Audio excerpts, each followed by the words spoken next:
Once again, thank you for joining me, and why don't you introduce yourself? Hi, my name's Brian Seastone. I'm the Chief of Police at the University of Arizona. Great to meet you. Why don't you tell me about yourself some more? Did you go to the University of Arizona? I did a lot of my work here at the U of A, but I'm not an actual graduate from here. I have a undergraduate degree in management and a master's degree in educational leadership. Great. From where? Uh, NAU is my master's, and University of Phoenix was my undergrad. All right, great. As long as it's not ASU. You're right, exactly. How'd you get involved in law enforcement, and why did you join UAPD? Okay. I had a very interesting way that I started my career. I grew up in Boulder, Colorado, and good friends of ours became the sheriff, and a couple of years later, another good friend became the district attorney. And in high school, they got me interested in a program with the Boulder Police Department. It was called the Cadet Program. And they had 3 cadets from around the local high schools. And so I did that for a couple of years. And then the sheriff in my senior year of high school asked me to come over and work for him after school. And after that, he turned it into a full-time job. And I became their major crime scene processor, and did that for 3 or 4 years, and then decided it was time to come to the warm country, and so I moved to Arizona. Yeah. I chose the university for a particular reason. Universities have the opportunity to really be the true community-oriented policing. A lot of police departments don't have that opportunity. And especially in a big city like Tucson, counties, it's difficult to do. And so this really fit the style of law enforcement that I wanted to do, and I've never regretted it. That's great. So what's like the typical day like for a UAPD officer? Well, there is no typical day, because what you expect would be calls for thefts, burglaries, depending on what shift you're on, various alarms. At night, it gets a little bit busier with alcohol-related calls. We're seeing an increase over the last couple of years of mental health issues on our campus. We can go from everything from a very quiet day to all of a sudden we have an active shooter, which we've had on this campus. We've had international terrorist attack by the Animal Liberation Front. We've had rallies of 7,000 to 8,000 people that sometimes just pop up. So when I say there's no real trend to a day, I guess the traditional would be the normal calls for service, and then whatever else pops up. Uh-huh. I know this is going a little bit off topic, but could you just in general explain to me what happened with the Animal Liberation Front? Because I never heard of that. Sure. Back in 1989, the Animal Liberation Front came to the U of A, and on the evening broke into several labs, liberated over 1,000 animals, set 2 buildings on fire. Oh, wow. And over the period of time, caused about $3 million damage. Some research that had been going on for 30 years was destroyed because of the actions that day. That's crazy. Were they like animal rights activists? Yes, yes. Okay. Oh, that's interesting. All right. So what's like the most common call you get, I guess, or the most common offense on the University of Arizona campus? Like I said, we're seeing a lot more mental health calls, thefts. We're a huge institution, and people sometimes forget to watch their things, and they kind of walk away. Alcohol, definitely like alcohol, bike thefts, right? Bike thefts, yes. Although the numbers have gone down over the last couple of years, it varies. And you can kind of tell how things go by the economy as well. Mm-hmm. Alcohol, drugs, obviously, are in there. We get a lot of alarms, burglar alarms, forced closure alarms, fire alarms that we respond to, medical assists throughout the day. So those are our typical type of calls. But like I said, we could have anything. Mm-hmm. And so when you respond to the mental health calls, or even like the like drug related offenses, is there like a different way you approach them compared to other types of calls, or is it more or less the same kind of approach? Well, the approach is always what is the best way to handle it. Mm-hmm. And so depending on the type of call, if it's a mental health call, you know, we're always going to respond in the same manner of professionalism, et cetera. You know, we'll take more time. I'm very proud of our officers. We have folks that'll take 3 or 4 hours just talking to somebody. Mm-hmm. and gaining that confidence and stuff. So yes, there are different ways that you deal with things. You're always looking for the individual safety, the officer's safety, etc. I'm proud of the way that we respond, in that it's very low key. We want to put people at ease, because we know that the uniform, especially with people in distress, can make them more tense. But just taking that slow, deliberate approach really seems to work. Mm-hmm. Yeah, it sounds like it's kind of important to like connect to people on an individual Absolutely. level.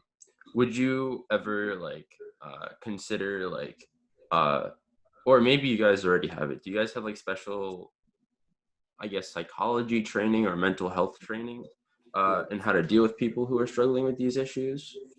Every year we do a lot of different training, but every year we go through some type of mental health awareness training, etc. All of my officers have been put through what's called mental health first aid. We have people come in annually or do different types of trainings annually to keep us updated. We have people that are trained in critical incident management, response, etc. So yes, and we also have a lot of resources available here at the U of A. Mm-hmm. You know, we've got our campus health counseling and psychological services that's Right. available to us. We also have community resources, the CRC, that are very helpful. They'll come out and assist us, especially late at night, to help us work with people that are in distress, need some help, etc. So we've got a lot of resources. We've got a lot of people that care, and we take our time on those types of calls. That's great. That's great. So in regards to training, like what type of training does an officer typically go through, I guess, in a year, or maybe when they're starting out? Well, all police officers must go through a state of training academy. And currently the academy is 22 weeks.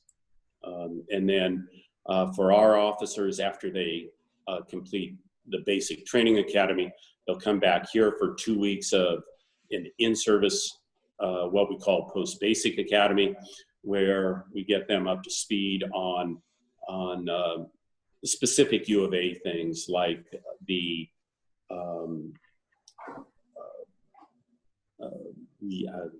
things from risk management, dean of students, etc.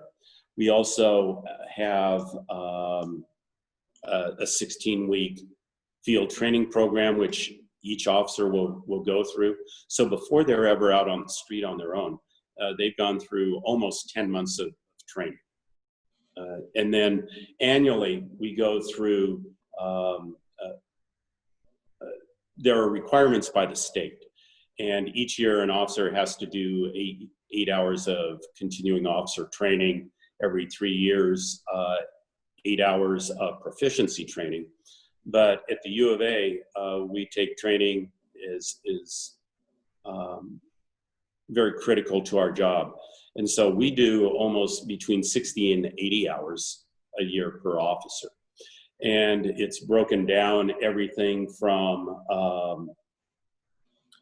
annually we have legal updates. We have mental health training every year. We have bias-based training every year of some type. First aid is in there. So there's a number of annual requirements that we do, not only because of our accreditation standards, because it's also the right thing to do. We also put on specialty classes. And I'm putting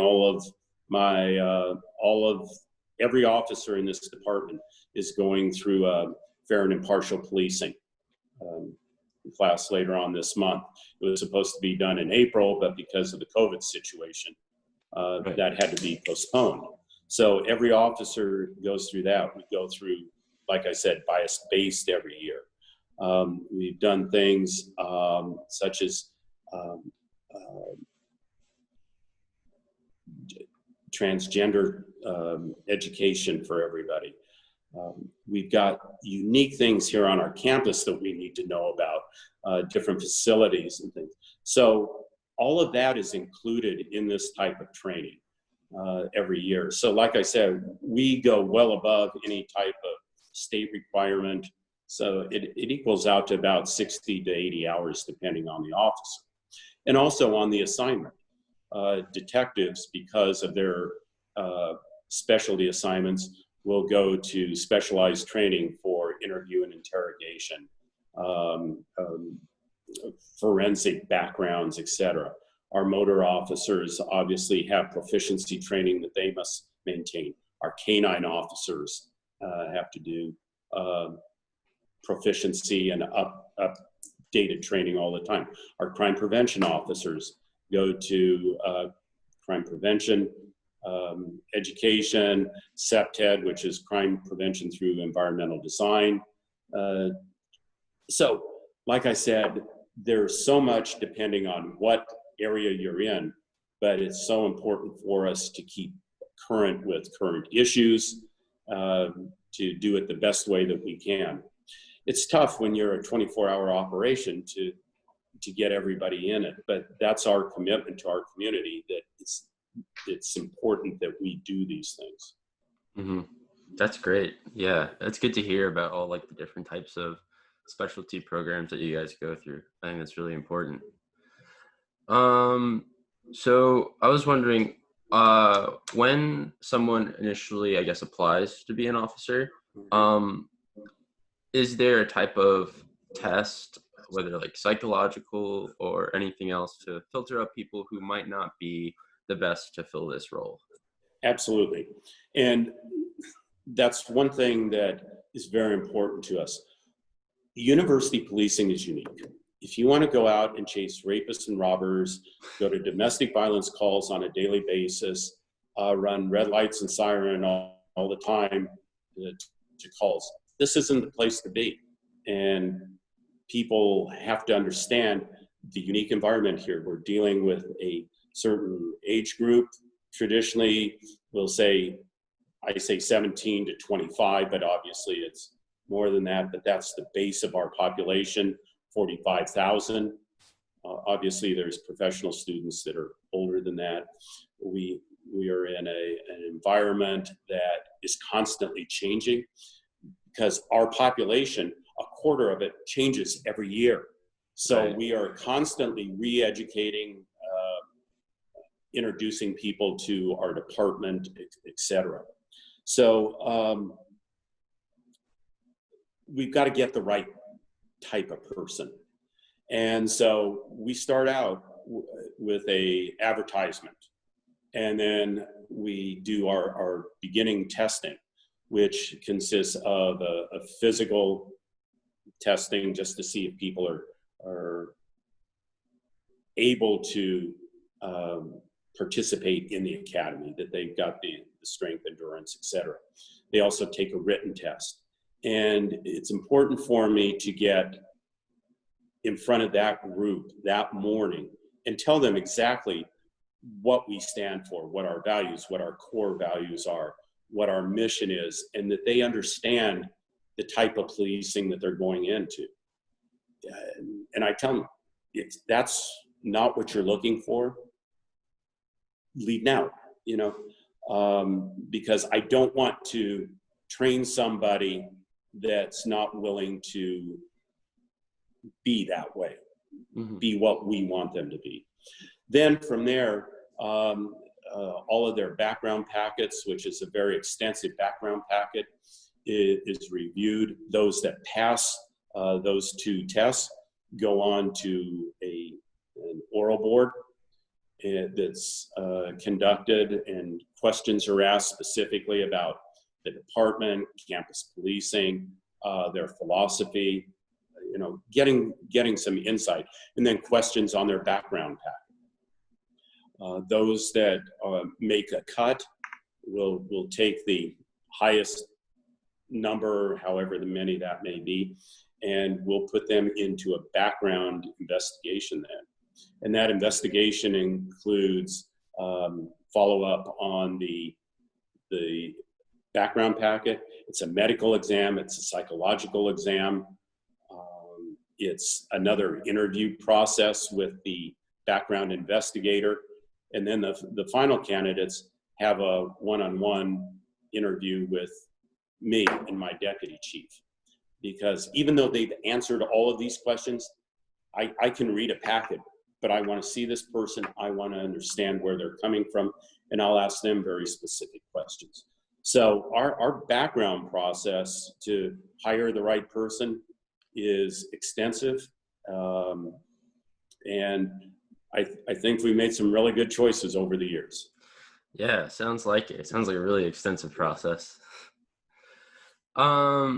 All right, so I'm gonna transition now to more, I guess, relevant issues for Okay. the recent few months. So in light of the killing of George Floyd and the protests we've seen recently, there's been calls to defund the police. And I was curious what your thoughts are. Like, do you think this is going to make your job harder? Do you think it's something we need right now? You got to understand what defunding is. It's a term, and there are people that are using it in different ways. Right. And I'm going to say right up front that the actions of some of the police officers across this country are terrible, and they have given law enforcement itself a bad name. There are the vast majority of officers that are dedicated to this profession, to their oath of office, etc. Just as in any profession, there are people that do not fulfill their oath. And unfortunately, we have those in ours as well. Those that go beyond their policies, procedures, and do things that are contrary, they need to be dealt with. And I have no patience for that. But defunding can mean a couple of things. It can mean reallocating of funds from other areas to get law enforcement out of doing some certain things that have been put on law enforcement over the years. There's no other group that works 24/7 besides police, fire, and medical personnel. So who do you call when you need help? You call one of those three. And Right. over the years, additional responsibilities have been put on law enforcement. I would love to see us get out of some of the response to mental health and have social workers or other people respond. But we just can't do that because some of those situations are dangerous situations. And we can't put people in those positions as well. So when we talk about defunding, we've got to understand, what do people mean? If you defund a police department, who is going to be there to respond to the crime in progress, who's going to be there to respond to the active shooter, etc. If it means reallocation of some funding to do other things, absolutely. Mhm. But to completely get rid of a police department, etc., that's not going to work. Right. So, like I said, police reform is great. I have no problems with some of the ways that people are talking. I think there need to be standards. That's why we are accredited by 3 different law enforcement accreditation agencies. We're the only one in the state to do that. That's one of the calls nationally, to have comply with national standards. We've already done that, and we've done it for the last 30 years. So again, long story short, it depends on what you're talking about defunding and how it's done. But I think there's ways that things could be done better. Definitely, yeah. So like one example is, like, I already know you have a meeting, I think, scheduled sometimes soon with President Robbins and the Coalition of Black Students and Allies. And I know you're gonna have that like public conversation, but one of the demands was like a divestment of 30% of the UAPD budget to I think it was cultural resources and or like psychological or like caps. So I was wondering what your thought on this specific demand was, or if you'd like to save it for the public conversation. I would really like to save it for that conversation in particular. I've already said some of that, that I'd be more than happy if we can figure out a way.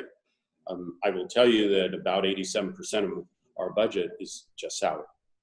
So our operating costs, et cetera, is not all that great. But yeah, I'd like to refer that to a later time. Okay, that's totally fine. All right. So I was curious if there's anything else that you would change within UAPD or just within other types of responses to incidents on campus that you think need more attention, if any. Sure. I would love for us to be able to engage with a lot more groups on campus. And one of the things that I've been trying to do for 6 years now is do a liaison with various groups besides the residence halls and Greek life. So that people can understand us, we can understand the issues a little bit more. The more we talk, the more we're able to sit down and just visit, will help us as a community do a better job, because it's just not law enforcement, it's a community that has to work together. So more community outreach, but we got to have groups that are willing to do that and have open dialogue. We've started our campus advisory board that was initiated last year, and we met several times. That board is going to help us, we hope, bridge some of those gaps there and help us become a better department. I think it's a good thing to have that type of interaction. So I'm pleased that we're doing it. It's in its early stages right now, but we're already making some inroads. One of the trainings that we've already gone through for the command, staff, and community is part of the fair and implied bias policing, was having members of that group, our CAB, join them so that they could understand where we're coming from, how law enforcement responds, et cetera. It was really helpful to do that. I want to do more of that. I would love to do a citizens academy as well, so people can come in and see what it is to be a police officer, some of the things that we do, and maybe dispel some of the myths of the things that they think that we do. So other points of transparency. We're looking at how we can get more information on a web page so that people can click, and find out more about the department. We're getting ready to put some of our policies online, which we've never done, so that people can see those. So there's a lot of things, and in the world right now is just upside down. And so what can we do together to help make people feel more at ease, so that we all can work together is one of our top goals. Yeah, definitely. I really like that idea of like, I guess, demystifying the police, because like I just personally, like, I only see like the cars driving around, and I'd love to get to know like the people involved with UAPD. So I think that community outreach is definitely important. And that's one of the things that I really have emphasized over the years. I wanted the cops and the police aides to get out from behind the glass and steel of the car. That's why we've got more people on bikes. I love the motorcycle program, the bicycle program, because they're out and engaged. They'll see me walking around campus all the time. It's very rare that I drive. That way we can interact, and people are maybe a little less hesitant, trying to eat at the student union a couple of times a week. And it's just amazing. People will come up to you and just visit and ask questions. That's the environment that we want, and we've always tried to have on our campus. Unfortunately, with some staffing issues and stuff, we've been a little bit short, so our officers aren't out quite as much. And right now, the campus is empty, so there's not a whole bunch of folks for us to interact with. But those are the goals and things that we want to continue to do and enhance. Definitely. So I wanted to return to when you're talking about student liaisons. I was wondering if you could tell me like more about that idea. And also, do we have student liaisons already, or is that like something you're talking about expanding? I guess I need what you're talking about, a liaison, because we have officers that are assigned to residence halls. And that's what we call our liaison program. Yeah, I thought I remember saw somewhere that there was like a student liaison, like a student representative. Oh, I think you're talking about our community service officers. Maybe, yeah. Okay. Our CSOs are students that work for us, and they help us with being additional eyes and ears around our campus. They'll respond to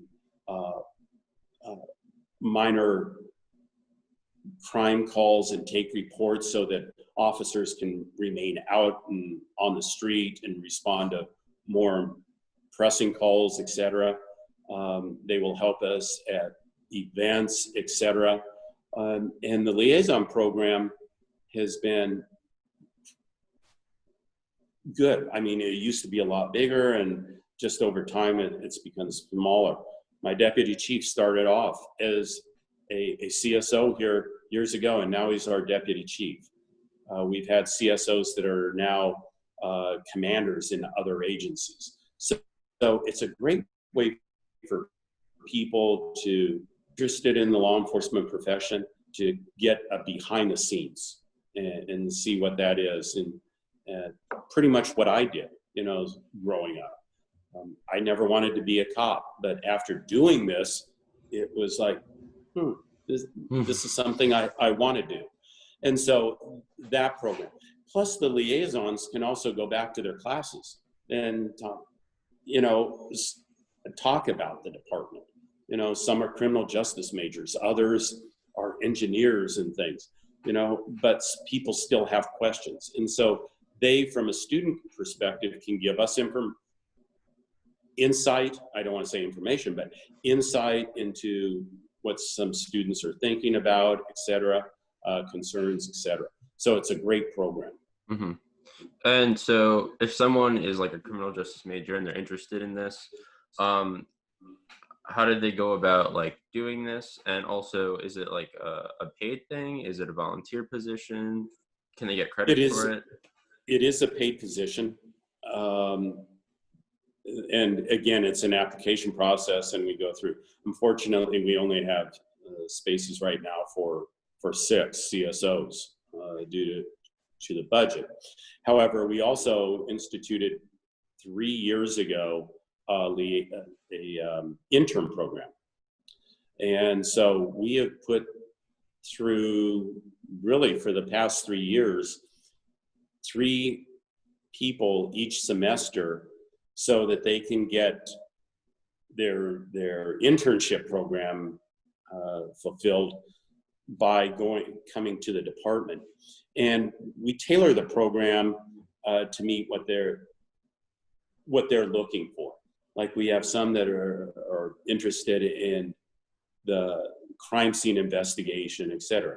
So we'll still put them out on patrol so that they can see patrol, but then we'll put them with the detectives for a period of time so that they can see how a detective works a case from the day that they get it till the closing of that case. The program has been very effective, and actually we've recently hired three of our interns that have expressed interest. They wanted to go to a municipality. Some wanted to go to a federal agency, and after working with us, they go, no, we want to stay here because of the type of work that you do.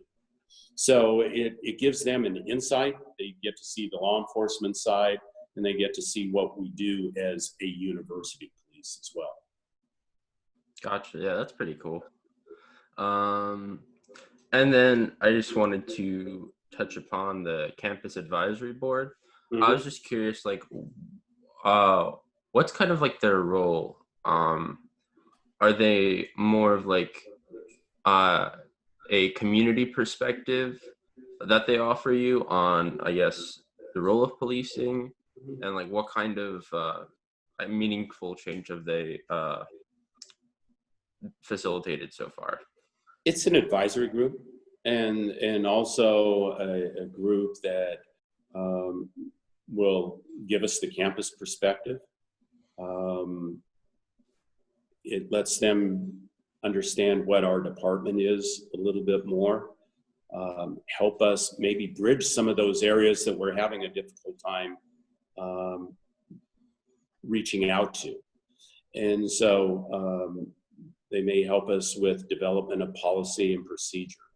They are not an oversight group or anything. Mm-hmm. It's really a true advisory group. And like I said, we've met 3 or 4 times. So the first time was really the introduction. We had a meeting in January that was a little more focused. Then COVID came and it kind of goofed up everything. Right. But we've met a couple of times since then, and we'll continue to for the next months over Zoom, at least right now, to even narrow that focus even more. Like I said, it's a group of, I believe, 12 or 14. There are 2 UAPD officers that are on that. I'm an ex officio member, but we have faculty, staff, student involvement, and it's not just undergraduate. We've got undergraduate, graduate students, and it's important to have both perspectives from faculty and staff as well. So we've got all the campus covered on this, and I think it's going to be a really good program, and I'm looking forward to continuing to work with them. Yeah, sounds good. Do you know how members are chosen for the campus advisory board? Yeah. There's an application process that my boss, the Senior Vice President for Business Affairs and CFO, Lisa Rolney, put out a call to the campus community. And people applied for it, and I believe, if I'm not mistaken, she said we had over 100 and some applicants. Oh, and wow. then she and others went through and selected these initial members. They're on for a 2-year period, so the group will obviously transition over time, which is a good thing. We just don't want somebody for a year because, again, like being a cop, it takes a while to understand everything.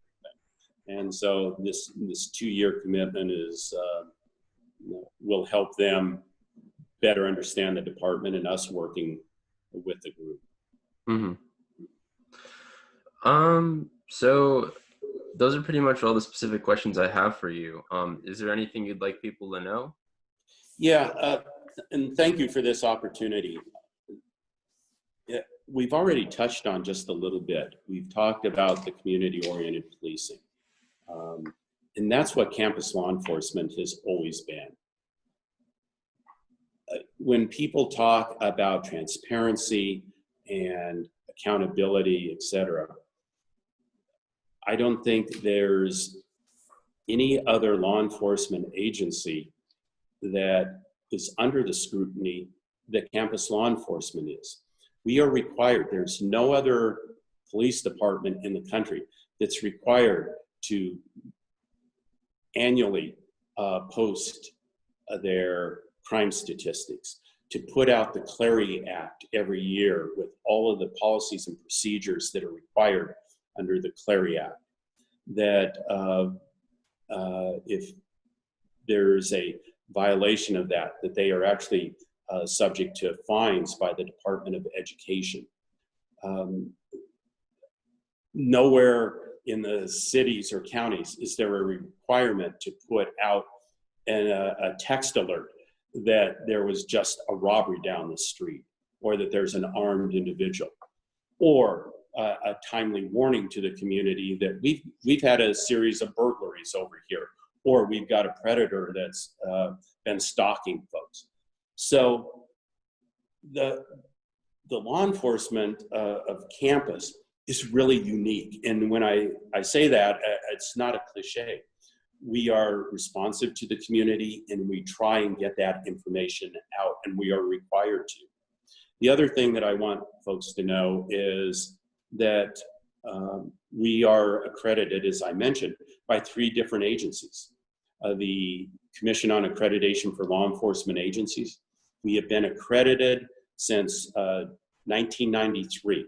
We are the longest university police department in the country accredited under these standards, and we're evaluated every 3 years by assessors that come in and look at our policies and procedures and practices to make sure that we are compliant.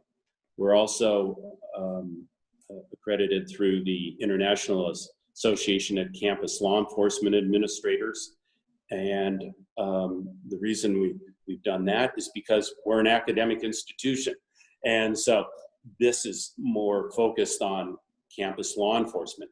The standards are very similar to CALIA, but they're focused in on university issues such as the Clarity Act and missing students and some other things. And then this last year, we were the first agency in the state to become accredited under the new state of Arizona Law Enforcement Accreditation Program. So it's important for folks to know that we are constantly evaluated through all of these programs, that we have always tried to be open and transparent, and that we are always looking at ways to do our job better. I will be the first to say that if we goof, I'll admit it and we'll fix it and we'll move on. Fortunately, we don't have to say that very often, but it's important that people know that we are your hometown police department. And I know that people come from across the country and the world with different perceptions about what law enforcement is.